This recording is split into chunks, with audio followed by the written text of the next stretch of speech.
आप अपने सारा का भविष्य दर्शन ना कराओ तो भिक्षा देकर के रवाना करो।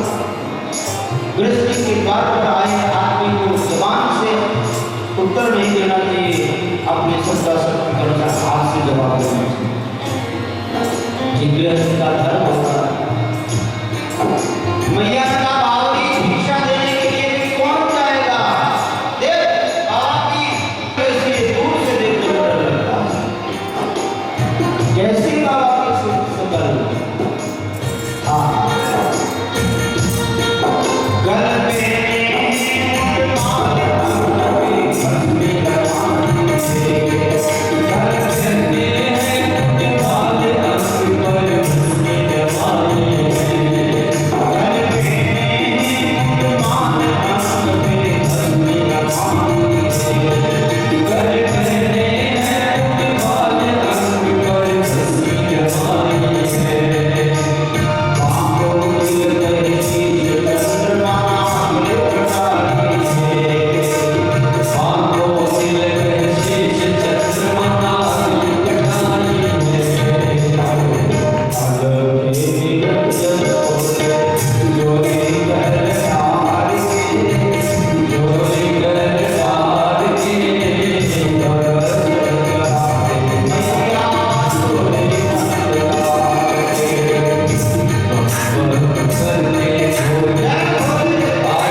तेरी पान करती हूँ, आज बोलती हूँ तुम ये भिक्षा लो और जल्दी हमारे नगर से पार चल जाओ, नहीं तो कहीं तुम्हारी भयंकर देश को देखकर हमारे गांव की छोड़कर न जाए। बाबा ने कहा भैया एक काम करो, लाला का भविष्य दर्शन ना कराओ, केवल दर्शन करा दो, नेक दर्शन करके मैं चलो जाऊंगा। भैया ने कहा ना बाबा दोबारा बोलिए, मैं तेरे सामने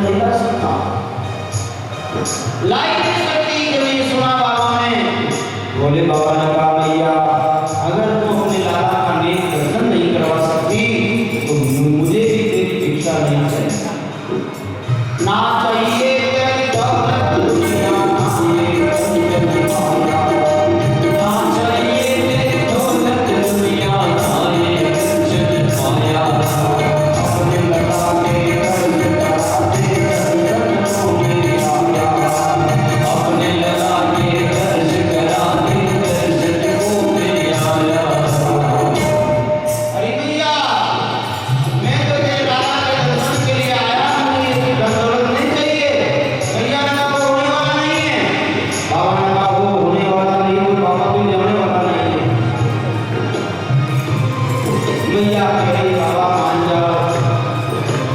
बाबा कहता मैया तू मान जा, तेरे बाबा देखो एक तरफ योगी का हट है तो एक तरफ नारी का हट है। हमारे समाज में कुछ हट है जो हर साल सब परिवार को हमारा नाच नचा देता है। पहला बाल हट करते पूरे परिवार को खड़ा कर देते हैं। बाल हट। दूसरा नारी अबला हट कर जाए सब गड़बड़ों को नाश हो जाए। नारी का और तीसरा जोगी का जो वो भी अपने आप में सारी दुनिया को बनाना आसान है, जोगी को बनाना मुश्किल है। आज एक तरफ नारी हटे योगी मैया नहीं जाने वाला अपना कसूर करा मृत्यु डाला बैठ गए बाबा। बाबा ने विचार किया देखो मैया तो मेरे देश को देखकर घबरा गई, लाला को नहीं लाएगी, चलो लाला को ही याद करो। अरे कन्हैया मैं कैलाश से चल के आया तेरे दर्शन के लिए, तो घर से बाहर नहीं आ सकता। मैया तो नहीं जानती, तुम तो जानते हो। और इस प्रकार बाबा बैठ करके श्री कृष्ण को याद करने लगे। श्री कृष्ण शरणम जय श्री कृष्ण शरणम, श्री कृष्ण शरणम जय श्री कृष्ण शरणम,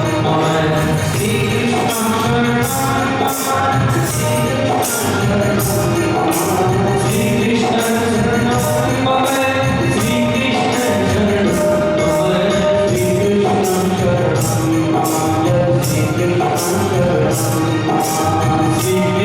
शरणम श्री कृष्ण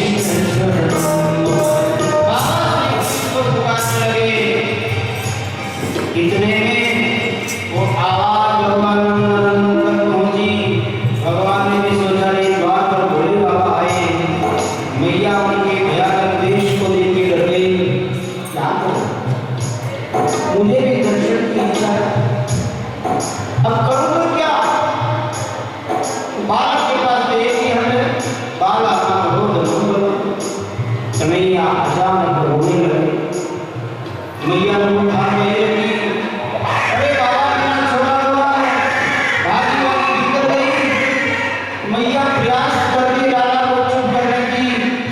क्या हो गया, कोई अलापा हो गई, कोई नजर टुका लग गई, कोई जादू हो गया।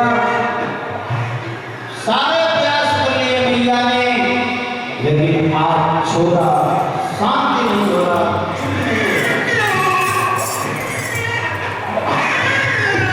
मैया ने कहा गोपी करके देखो तो बाबा यही हो रहा। और महाराज गोपी जब बाहर आके देखती है बाबा तो निमित्त नेत्र से बैठे हुए श्री कृष्ण को याद कर रहे हैं, उनका ध्यान कर रहे हैं। श्री कृष्ण शरणम श्री कृष्ण लाला इतना रो रहा, मैया देख नहीं पा रही है। भागी भागी मैया बाहर आई, आवाज लगाई, अरे ओ बाबा देखो तो मेरा चेहरा बहुत रो रहा है, अभी तो ठीक ठीक सुला के आई थी, न जाने क्या हुआ। कुछ मंत्र मंत्र जानते हो तो मेरे छड़े को ठीक कर दो। बाबा ने कहा मैया ऐसे आमरक्षा पड़ूंगा, एक मिनट में भूत प्रेत आत्मा सब हो जाएंगे, ले आओ चलो। मैया ने कहा बाबा तेरे पास जाने में डर लगता है, तुम यहीं से मंत्र पढ़ो, तेरा छड़ा वहां ठीक हो जाएगा। मेरा मंत्र दूर से काम नहीं करता, जल्दी को यहाँ पड़ेगा। अब क्या करती मैया, लाला खूब रो रहा है, न चाहते हुए भी मैया पढ़ने से लाला को उठा करके ले आती है। कन्हैया को लाई मैया पल में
मैया बेटी को बाबा बड़ा चमत्कारी लगता है।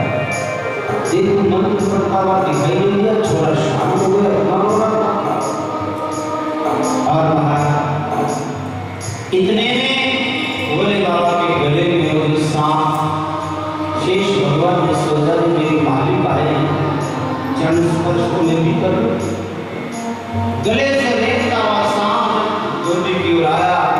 कृष्ण भी हाथ से पकड़ने की चेष्टा कर रहा था।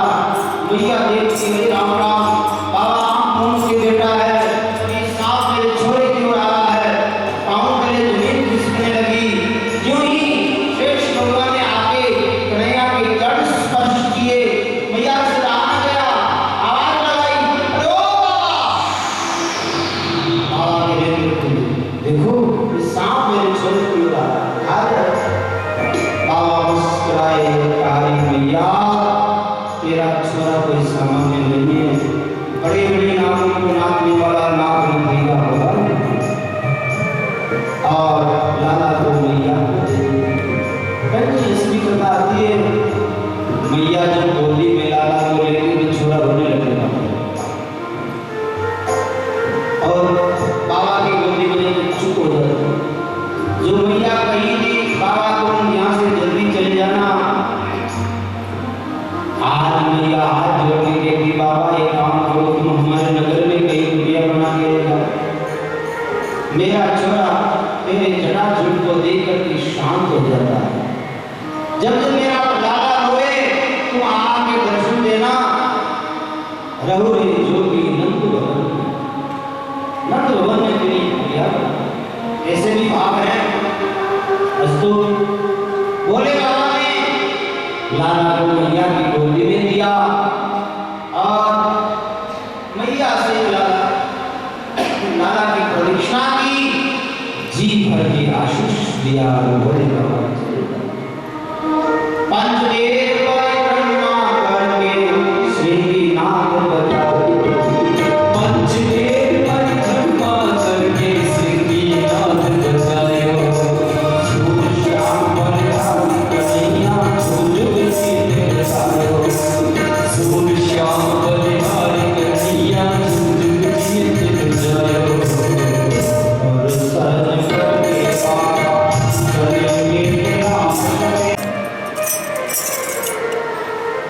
एक दिन बाबा के मन में विचार आया, अरे अरे हम तो इस उत्सव में भूल गए, अब तो कंस के यहाँ पर कर चुकाने की तारीख का समय बीत रहा है। रिटर्न पढ़ने की तारीख देगा। ब्रजवासी लोग देखते तो ऐसा लगता जैसे कि ये स्वर्गीय अप्सरा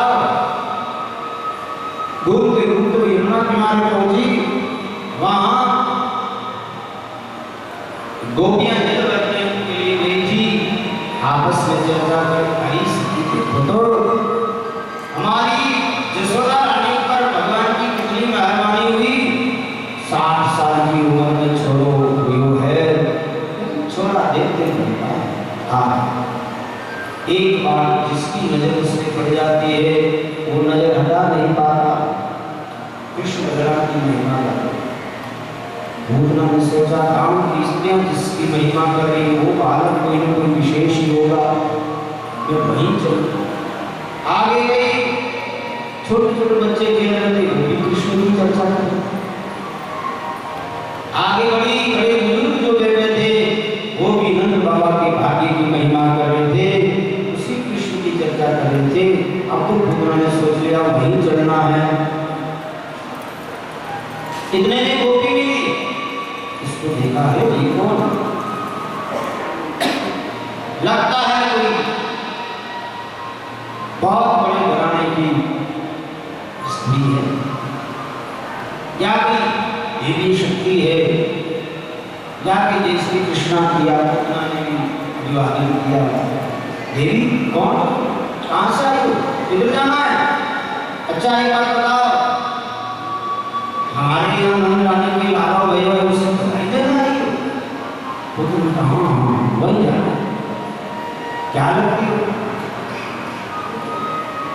उतना गाने लगा कि मुश्किल है। ओ नंद बाबा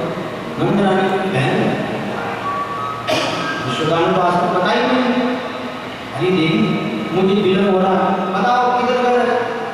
उसने कहा यहाँ से जाइए, फिर से मुड़ोगे, आगे मुड़ोगे तो आगे जो यमराज का वृक्ष मिलेगा, चले जाइए उसमें। अभी मैं नंद रानी को लाला को गोदी में लेके दूध पिलाते हुए छोड़ के आई हूँ, तुम्हें वही मिलेगी।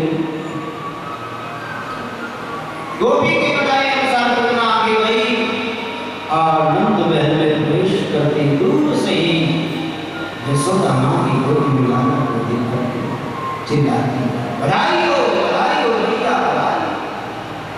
यशोदा ने पीछे बोली, बधाई ही को मैं तो इसको जानती नहीं, तो मेरा नाम लेके तो मन में विचार किया बाबा होगी कोई। जब से मेरे घर ये छोरा आया बड़े अजनबी लोग आते, पहले वो बाबा आया था, देश में उनका बड़ा भयंकर था, लेकिन मेरे छोरे की उनका खड़ी तो ये भी महाराज यशोदा ने आओ बैठो आसन और कहा देवी तुम बैठो, मैं तुम्हारा मुंह पीला करवाती हूँ। अंदर जाने लगी, उत्तराधिकारी मैया लाला को मुझे दिए जाओ। और महाराज जी ही भगवान को मैया ने पूतना की गोदी में दिया। भागवतकार कहते हैं भगवान ने अपने नेत्र बंद कर लिए। क्यों? यहाँ शब्दों में अनेक भाव हैं। देखो पूतना का क्या अर्थ था? पूर्ति पवित्र नाम नहीं, जो पवित्र नहीं है। ऊपर से कितना भी वो उजली दिख रही है, लेकिन जितना ऊपर से उजली उतनी अंदर से काली। भगवान ने कहा ये ऊपर से दिख रही है लेकिन मुंह देखे जैसे नहीं है, इसलिए बाबा इसका कौन सुबह सुबह मुंह देखे, इसलिए भगवान ने नेत्र बंद कर दिया। विभुद्यता कालकमालिका ग्रहण चराचरात्मा सुनिमिते क्षण। एक महात्मा का ऐसी बात नहीं है, भगवान ने तो इसलिए आंखें बंद करी। भगवान ने सोचा है मेरे यहाँ पहुंचने के लिए जीव को कितना साधन करना पड़ता है, ये कौन है बड़े भागवत मेरे तो भगवान को आंख बंद करके पूर्ण जन्म को देखती है। कौन थी? कहते हैं ये पहले जन्म में महाराज बलि की बेटी थी। भगवान वामन आए थे, वामन के गोल गोल छोटे से स्वरूप को देख करके बलि की कन्या के मन में आई, ओहो कितना सुंदर लाला है, छोटा सा माँ का भाव है। कोई की गोदी में छोड़ा देखकर माँ मन में करती ऐसे छोड़ भाई भी हो तो उस कन्या के मन में भी आया अगर मेरा ये लाला हो गोदी में लेके दूध पिलाती लाल कराती। भगवान ने कहा मैया दूध पिलाने की सोच रही है तो एक दिन में तेरे दूध पीऊंगा। लेकिन भगवान तीन बार पृथ्वी नापने के लिए वामन से विराट हुए। अब उस कन्या ने सोचा देखने बड़ा भोला वाला लड़का है, तो बड़ा खराब निकला,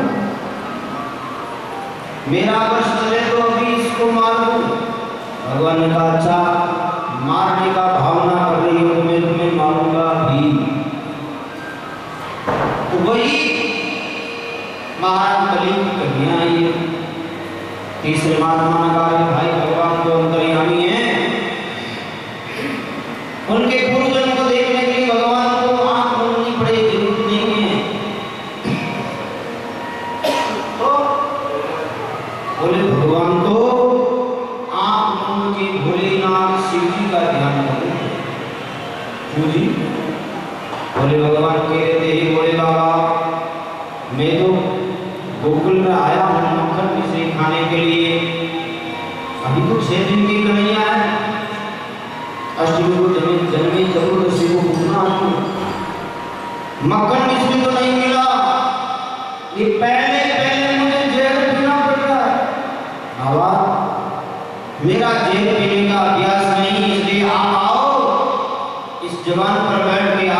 जल पियो और मैं इसका दूध पीऊं।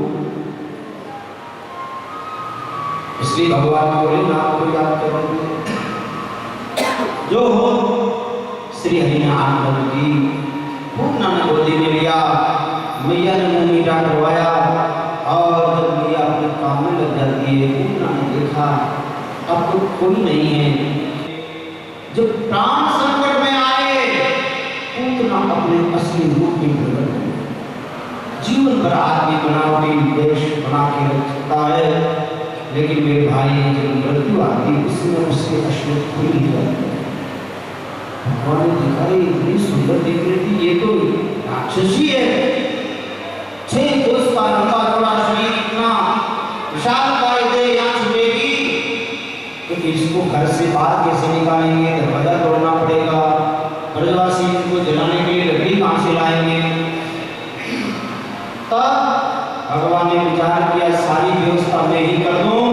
तो पूतना के मन में ऐसी विचार आया, वो पूतना उनको लेकर के उड़ने लगी और भगवान वहीं पास में कंस का बगीचा था, 6 कोस का लंबा चौड़ा, उसी पे ले जाके पटका। उनके प्राण पके उड़ गए,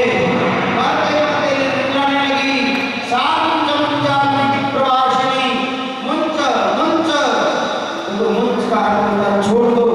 मुझ का अर्थ ये भी होता मुक्त कर दो।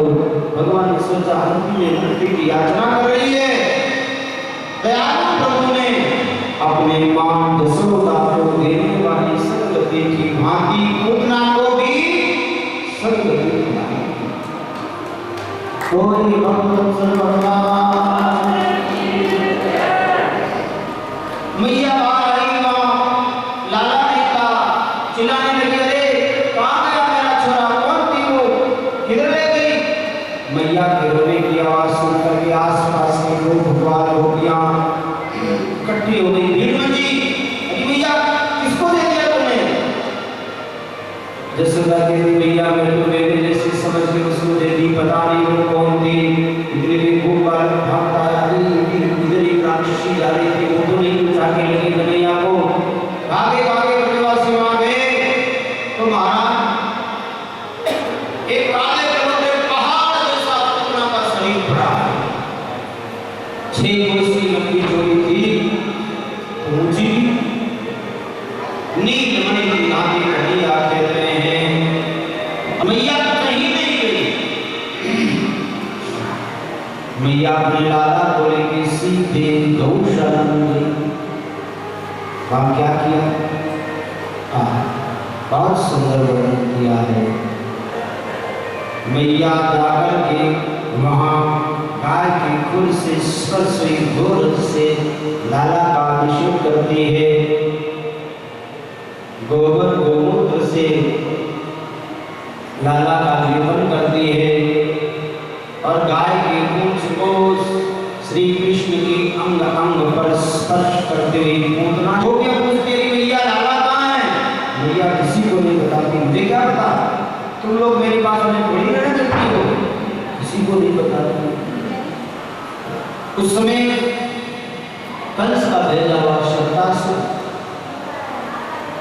अपनी इच्छा के अनुसार ये शरीर धारण कर सकता, जिसमें बैठेगा वही इसका देह बन जाता है।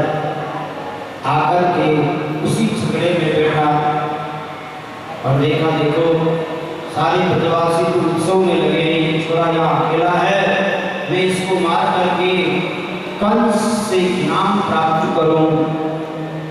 भगवान ने कहा, बेटा इनाम नहीं मिलेगा। अब उसको देख के कन्हैया रोने लगे और देखते ही देखते महाराज रोते रोते कन्हैया ने एक लात मारी, छकड़ा उल्टा, दूध ने घी की बत्तियां फूटी, मक्खन तैरने लगा, कन्हैया पर खेलने लगा। छकड़े के फटने की आवाज सुनी यशोदा गोपियों ने भागी भाग राम छोड़ा टूटा पड़ा है, कन्हैया खेल रहा है। दौड़ के मैया ने उठाया, छाती से लगाया, पास खेलते बालों से पूछा तो बाल बनकारी, भैया रोते रोते तेरे छोरे ने एक लात मारी, छकड़े को पलट दिया। अरे ऐसा हो सकता है मेरा 3 चौथी बार आए मतलब 108 दिन की कमी आ गई। आज सुबह मैया यशोदा और लाला को गोदी में लेकर के दूध पिला रही थी। उसी समय कंस का भेजा हुआ प्रणाव्रत भयंकर गवर्नर के रूप में आता दिखाई दिया। मैया ने सोचा रे प्रणाव्रत आ रहा है, मैया की गोद में रहूंगा, दो हाथ करने में आनंद नहीं आएगा, क्या करूं? मैया तो मुझसे इतना स्नेह करती, एक पल भी छोड़ना नहीं चाहती। तब लाला ने विचार किया चलो जिस अस्त्र से उस कृष्ण को मारना है उसका परीक्षण कर लिया जाए। गरिमा अचानक भारी हो गए। मैया ने कहा क्या छोड़ा इतना भारी कैसे? हे भगवान ये मेरी बुद्धि का दोष है, बुद्धि का भ्रम है हकीकत। और मेरे भाई भक्त कभी तर्क वितर्क नहीं करते। सोचा जो हो सो हो, एक कपड़ा बिछा के लाला को सुला दिया और मैया अपने काम में लग गई। और प्रणाव्रत ने सोचा रे इतना भारी ये 4 महीने का छोरा तो नहीं हो सकता, कहीं जल्दी जल्दी में आनंद के आनंद में पड़ी हुई को शिला तो नहीं उड़ा लाया। और भगवान ने भी देखा चलो इस शिला का स्मरण कर रहा है, अंत में उसी शिला पे लाके पटका, उसके शरीर के चितरे उड़ गए, प्रणाव्रत मारा गया, आकाश स्वच्छ हो गया, जय जयकार हुई। बोलिए कृष्णचंद्र भगवान की जय हो। महाराज मैया आई, उठाया लाला, अरे ये असुर का स्पर्श हुआ है, छोरा बीमार तो नहीं हो गया। मैया परीक्षण करने लगी। अच्छा माता एक बात बताओ, छोटा बच्चा बोलता नहीं है, आपको कैसे पता चलता छोरा स्वस्थ है या बीमार हो गया? बताओ, बीमार हो गया उसको कैसे जानते हो? बोलो, चेहरा देख के, चेहरा देख के समझ जाते हो। मूल कारण बता। अभी मैं बताऊंगा तो हाँ हम तो पहले जानती थी। अरे भाई सामान्यतः गांव में छोटा बच्चा मैया के गोद में रहता है और वो जब दूध नहीं पीता है ना तो माँ कहती है छोड़ो हाथ दूध ही नहीं पियो, कभी बीमार तो नहीं हुई हो। अरे तो माँ भी परीक्षा कर रही है, लाला को गोदी में लेके दूध पिलाने लगी। अगर दूध पिएगा तो स्वस्थ है और दूध नहीं पिएगा तो आज मैया जब गोदी में लेके दूध पिलाती है, महाराज कन्हैया इतना दूध पीने लगा, इसको क्या होता?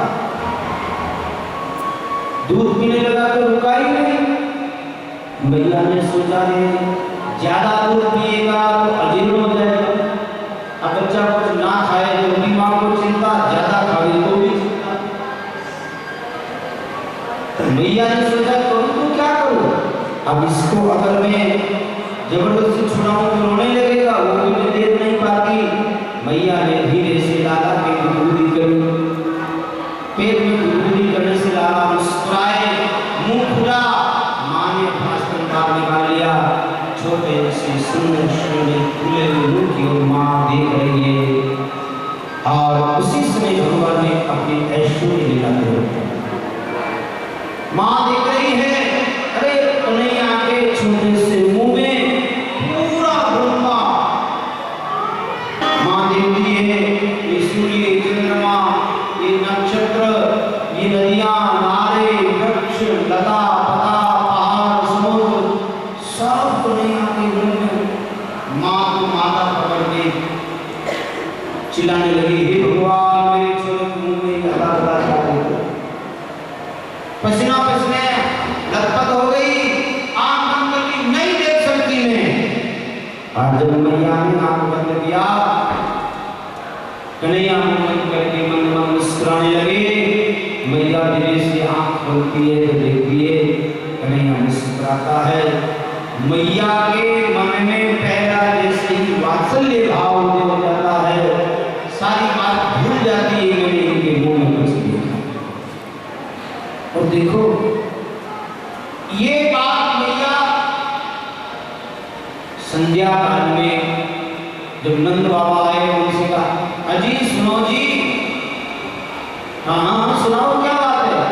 आज मैंने बड़ो आश्चर्य देखी। नंद बाबा का देखा? बोले अरे मैंने लाला को जो पिलाते समय उनका मुंह खुला था तो देखा तो कन्हैया के मुंह में सारा बाण देखा। ये तारे, ये सूर्य, चंद्रमा, ये धरती, ये सप्त द्वीप, नववर्ष, नदियां, वृक्ष, पर्वत, समुद्र, सब मैंने कन्हैया के मुंह में देखा। मैया आश्चर्य से वर्णन कर रही है। बाबा सुनते सुनते बस बस बस बस अब बुढ़ापा में ऐसा ही दिखेगा, तेरा दोष नहीं, ये उम्र का दोष है। ये जाने मैया की मजाक। कन्हैया ने सोचा बाबा ने मैया की मजाक करने हैं, बाबा को भी कुछ चमत्कार दिखाना चाहिए। एक दिन सुबह सुबह बाबा अपने सालिग्राम भगवान की पूजा करने के लिए घर में बने हुए मंदिर में पहुंचे। हमारे यहाँ प्राचीन काल में हर घर में मंदिर होता था जहाँ ठाकुर जी की पूजा होती। तो कन्हैया की धीरे धीरे हाथ पांव से चलता हुआ रेखता हुआ उस मंदिर में पहुंच गया, पास में बैठ गया। बाबा ने देखा, अरे और तो सब कुछ लाया, लेकिन जमुना जल की झाड़ी पीछे पार भूल गया हूँ। सालिग्राम भगवान स्नान कराने के लिए जमुना जल चाहिए। कन्हैया को कहा, लाला तू यही बैठना, मैं जाता हूँ पास से जमुना जल ले आऊँ। बाहर गए बाबा, कन्हैया को काला काला सालिग्राम भगवान के पत्थर को देखा, बालक सोचा ये गुलाब जामुन होगा, बाबा पूजा करेंगे तो प्रसाद देंगे। लेकिन बच्चा तो बच्चा है कि बाबा कब तक पूजा करेंगे, कब प्रसाद मिलेगी, मैं प्रसाद भी पालूं। भगवान ने सालिग्राम शिला को उठाई, मुंह में ले लिया। मुंह में लिया तो न मीठा न चटका, फीका न तीखा। बात निकाल पाए उससे पहले बाबा आ गए। कन्हैया ने सोचा बाहर कैसे निकल, चुपचाप। अब नंद बाबा देख रहे हैं सालिग्राम भगवान कहाँ है। इधर ढूंढा सालिग्राम भगवान ने दिखे। कन्हैया से बोला, तूने सालिग्राम लिया है? अब मुंह में सालिग्राम बोले कैसे, मुंह हिला दिया। अच्छा फिर ढूंढा तो लाला तो यहाँ आया है? जो पूछे मुंडी हिला दे, बोले कुछ नहीं। बाबा परेशान ढूंढते ढूंढते मिले नहीं सालिग्राम भगवान को। बिचारा है बाबा को, ये तो एक बात पर 10 जवाब देने वाला आज मोदी बाबा बनके कैसे बैठा है, बात क्या है? और जब उसके मुंह की ओर देखा तो थोड़ा सा गाल बाल उभरा हुआ दिखा। बाबा समझ गए, हाँ इसके मुंह में रेशम। गाल पकड़ के पुचकाया, सालिग्राम बाहर निकले। रे लाला मुंह में भर गया, तूने झूठे कर दिए सालिग्राम को। कन्हैया ने सोचा बाबा मारेगा। उसी से भगवान ने अपने मुंह में ऐश्वर्य लीला प्रकट कर ली और बाबा को भी दिखता है सारा ब्रह्मांड कन्हैया के मुख में। वही मंदिर में बैठे बैठे बाबा आवाज लगाई, हरि ओ मेहरबान सुंदरियो। जसोदा रसोई में बैठी, क्या तुम क्या कर रहे हो? अभी भोजन नहीं बना है। अरे मैं भोजन का नहीं कह रहा हूँ, तो जो उसने कहा, जो लाला के मुंह में देखा, मुझे बता रही थी ना, मैं भी वही देख रहा हूँ। देख तो लाला के मुंह में क्या है, ये सारा जगत मुझे दिखाई दे रहा है। वो वहीं बैठ के बस बस करो, 80 साल में ऐसा ही दिखेगा, बस बस। इस प्रकार भगवान सबको आनंदित करते हुए धीरे धीरे अब बड़े हो गए। अब तो धीरे धीरे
जो ध्यान अवस्था में ठाकुर जी का दर्शन किया वो किया है।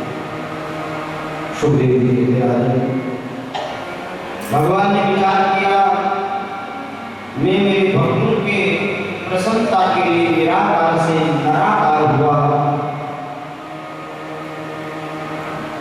अवतार लेके आया, लेकिन अब भक्त कैसे मुझे प्राप्त करेंगे, कैसे पुकारेंगे, इसलिए नाम को भी स्वीकार करें।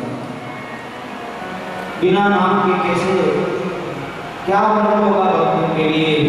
तो भगवान ने नाम स्वीकार करने की जब अंदर संकल्प किया, उसी समय गंगाचार्य महाराज स्वयं चलते हुए गोकुल में आए हैं। महाराज नंद ने प्रणाम करके गंगाचार्य से निवेदन किया, महाराज आप जैसा संस्कार रहस्य को समझने वाला दूसरा कोई मुझे दिखाई नहीं देता। आप पधारे, हमारा अहोभाग्य, अब तो कृपा करो, हमारे जो बालक है इनका आप नामकरण। गंगाचार्य जी ने कहा रे नंद बाबा मैं तो यादों का गुरु हूँ। बोले महाराज ब्राह्मण चारों वर्णों का गुरु होता है, वर्णानाम नाम गुरु ब्राह्मणानाम गुरु यति, चारों वर्णों का गुरु होता है, आदरणीय होता है। आप कृपा करके मेरे बालकों का नामकरण कर ही दिए।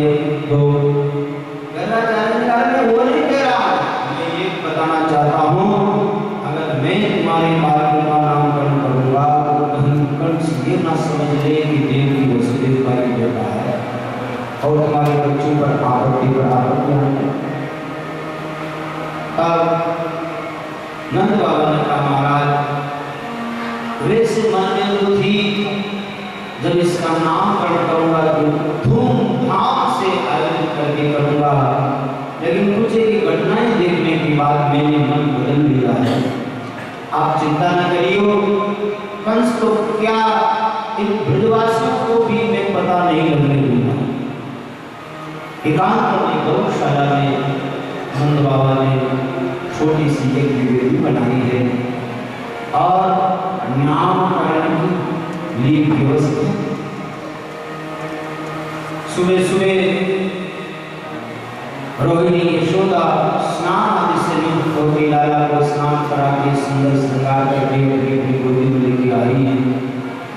गंगाचार्य जी महाराज जी निवृत्त होकर आए, स्वस्ति वाचन हुआ और जब नाम रखने के लिए जा रहे थे यहाँ पर रोहिणी यशोदा ने सोचा कि देखे पापा जान पाता नहीं पाता, बच्चों की अदला बदलेगा। लेकिन त्रिकालदर्शी गंगाचार्य महाराज ने तो जान लिया और संत कहते हैं उन्होंने ऐसे अंगूर दिखा के कहा आया ही रोहिणी पुत्रो रामायण सुरलो गुणी आख्यास्यते रामहिते परादित्या परमविदो। हे गंगराज जी ये जो यशोदा की गोदी में है ना ये रोहिणी का बेटा है और अपने मन के कारण संसार में क्या देश की बलभद्र कहलाएगा। अभी इनका एक गर्भ से दूसरे गर्भ में कर्षण व इसके संकर्षण नाम से प्रसिद्ध होगा। अगल जीव जगत के अंदर व्याप्त होने के कारण भ्रमण करने के कारण ये राम कहलाएगा। बलो राम दोनों मिलकर बलराम के नाम से भी प्रसिद्ध बलराम जी का नाम। और आप जब श्री कृष्ण की ओर देखा, गंगाचार्य जी महाराज के नेत्र खुले के खुले रहे, खुली आंखों से बाबा ध्यान में समाधि लग गई, न हिले न डुले। रोहिणी यशोदा अरे क्या हुआ बाबू की, बाबा की तो आंखें ठहर गई। हे भगवान को मरने के लिए देखा क्या हुआ। अब तो नंदराय ने कहा बाबा देखो तो हमारे इस दूसरे बालक का भी नामकरण करना है। जब बाबा चिल्लाए ध्यान टूटा और आंखों में अश्रु धारा बहने जी नंदराय जी, मैं इनका क्या नाम करूं? इनका तो जगत में अनेक नाम प्रसिद्ध है। बहुनि सन्ति नामानि रूपाणि च सुतस्य ते, गुणकर्मानुरूपाणि तान्यहं वेद न जानामि। नंदराय जी आप आदि वेदांत में जिसको ब्रह्म कहते हैं, ब्रह्म ही आपके घर बेटा है। भक्त जिनको भगवान करके पूजते हैं, योगी जिनको परमात्मा कह के मानते हैं, वही तुम्हारे घर पुत्र बन गया है। आप इनकी सेवा करियो, तुम निहाल हो गए, हो गए। यही ब्रह्म है, यही भगवान है, यही परमात्मा है, यही ईश्वर है। भगवान की भगवत्ता का बोध कराया गर्गाचार्य ने। और देखो हर युग में अवतार लेगा, लीला, और हर अवतार में इनका एक मुख्य नाम होगा, बाकी तो बहुत अनेक नाम से होता है। इस युग में भी श्याम वर्ण को लेकर प्रकट हुआ, अनेक नाम होंगे इनके, लेकिन मुख्य इनका नाम होगा श्री कृष्ण। और कृष्ण इसलिए भी कृष्णात् कृष्ण युज्यते, जिनके ऊपर इनकी नजर पड़ जाएगी अथवा तो जिनकी नजर इन पर पड़ जाएगी, उनके चित्त को ये अपने आकर्षित कर लेगा। श्री कृष्ण नाम पर हुआ। और नंद बाबा की बंधु रोहिणी यशोदा प्रसन्न हुई, बाबा का पूजन किया, दक्षिणा दी, बाबा को विदा किया। अब तो अपने लाला को घर में खूब लाल प्यार से नंद यशोदा रोहिणी पालन पोषण कर रहे हैं। कृष्ण बलराम के दिव्य इस छटा को देखकर ब्रज की गोपियों के मन में भी आया, क्या कभी कृष्ण की सेवा करने का हमें भी सौभाग्य मिलेगा। मैया की गोदी में जब लाला बैठ के दूध पीता है, गोपी भाव विभोर होकर सोचती है, क्या कभी मेरा भी दूध पिए। कभी मैया गोदी में लेकर के मक्खन मिश्री का भोग लगाती है, गोपी भाव में डूब जाती है, क्या कभी कन्हैया आके मुझसे भी मक्खन मांगेगा, मेरा भी मक्खन खाएगा। मेरे भाई, भगवान तो भावना के मुख्य होते हैं। जो जो भाव भक्त